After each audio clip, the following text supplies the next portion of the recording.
परमेश्वर के अति पवित्र नाम को अनुग्रहित दिन में महिमा मिलने पाए। यीशु नासरी के अतुल्य नाम में आज इस सुबह अपना विशेष स्नेह अभिवादन मैं सबके साथ बांटता हूँ। आज सुबह परमेश्वर ने पवित्र शास्त्र का जो भाग हमें दिया है वह है फिलिपियों पहले अध्याय का 6वां वचन।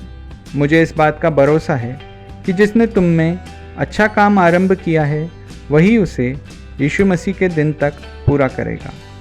पवित्र शास्त्र के इस भाग के आधार पर देर से करने वाला अंगीकार, इस विषय पर एक साथ मनन करने के लिए हम प्रभु यीशु मसीह की शरण में आए। परमेश्वर हमारे जीवन में जिस भी काम का आरंभ करते हैं वह अच्छा ही होता है, लेकिन यह आवश्यक नहीं है कि उस अच्छे काम की शुरुआत किए जाने के समय हमारे समाज को भी वह अच्छा लगे।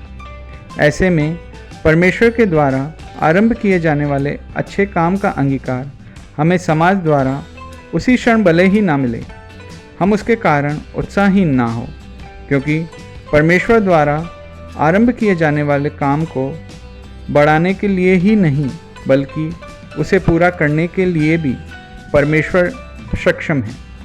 इतना ही नहीं, एक समय में परमेश्वर के काम को जिन्होंने अंगीकार नहीं किया उन्हें बाद में उसे अंगीकार करना ही पड़ा, क्योंकि हर एक काम का आरंभ परमेश्वर से होता है, उसका नियंत्रण परमेश्वर द्वारा होता है और उसे पूरा करने वाला भी परमेश्वर ही होता है। इसीलिए तो परमेश्वर का वचन हमें सिखाता है कि जो कुछ हम करते हैं वह मनुष्य के समान नहीं बल्कि परमेश्वर के समान करें। आज सुबह थोड़ी देर के लिए परमेश्वर की संगति में क्या हम अपने आप को जांचने के लिए तैयार होंगे? परमेश्वर द्वारा शुरू किए हुए अच्छे कामों को अंगीकार करने के लिए या प्रोत्साहित करने के लिए कोई नहीं है, ऐसा कहकर क्या हमने उसे बीच में छोड़ दिया है? अगर ऐसा है तो यह परमेश्वर के प्रति हमारी विश्वास योग्यता की कमी है। हाँ प्रियजनों, प्रोत्साहन अत्यंत आवश्यक है। हमारा स्वभाव भी दूसरों को प्रोत्साहित करने वाला होना चाहिए। हो सकता है कि हमें दूसरों का प्रोत्साहन ना मिले, लेकिन फिर भी परमेश्वर के द्वारा शुरू किए जाने वाले अच्छे काम में हम रुकावट ना बने, हमारे कारण वह बीच में रुक ना जाए। सड़क दुर्घटना के समान थोड़ी होती है आकाश में हवाई जहाज की दुर्घटना।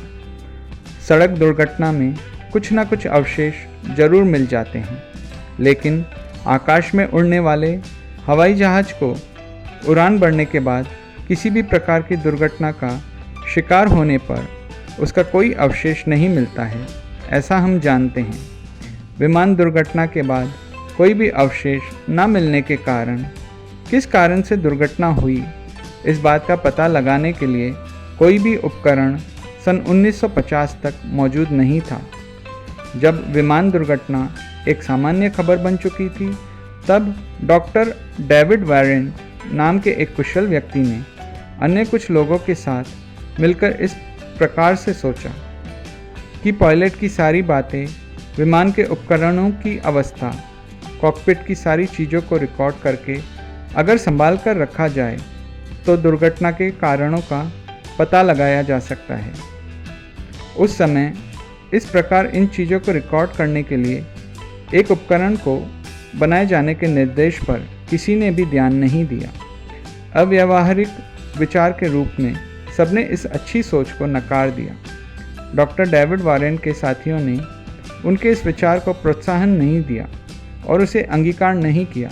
ऐसा सोचकर उन्होंने इस विचार को त्याग नहीं दिया, उसे व्यवहारिक रूप देने की इच्छा के साथ वे आगे बढ़े। अंत में 2 और साथियों की मदद के साथ उन्होंने अपने इस सोच के आधार पर इस उपकरण का निर्माण कर लिया, जो विमान के आखिरी 4 घंटों की सारी गतिविधि को रिकॉर्ड कर सकता था। बहुत सफल होने के बावजूद भी ऑस्ट्रेलियन सरकार ने उसे स्वीकार नहीं किया। कुछ सालों के बाद उस यंत्र को पुनः विकसित किया गया। विमान में लगाए जाने के कारण दुर्घटना के कारणों का पता लगाया जा सकने लगा। किसी ने भी अंगीकार नहीं किया। यह सोचकर पीछे हटने के बजाय निरंतर प्रयास करने के कारण विमान की दुर्घटना होने के कारणों का पता लगाने वाले ब्लैक बॉक्स की खोज उन्होंने ही की। उनकी इस खोज के लगभग 50 सालों के बाद सन 2002 में ऑर्डर ऑफ ऑस्ट्रेलिया का सम्मान स्वीकार करके उन्होंने इस प्रकार कहा कि यह मनुष्य जाति के काम की खोज है जो कम से कम अब ही स्वीकार ली गई है। यह संतोष की बात है।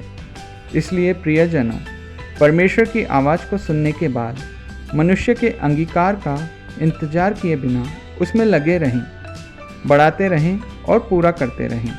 एक समय में अस्वीकार करने वाले लोगों द्वारा स्वीकृति देने लायक परमेश्वर उस काम को पूरा करेंगे। आप सबका दिन अनुग्रहित हो। जय मसीह की।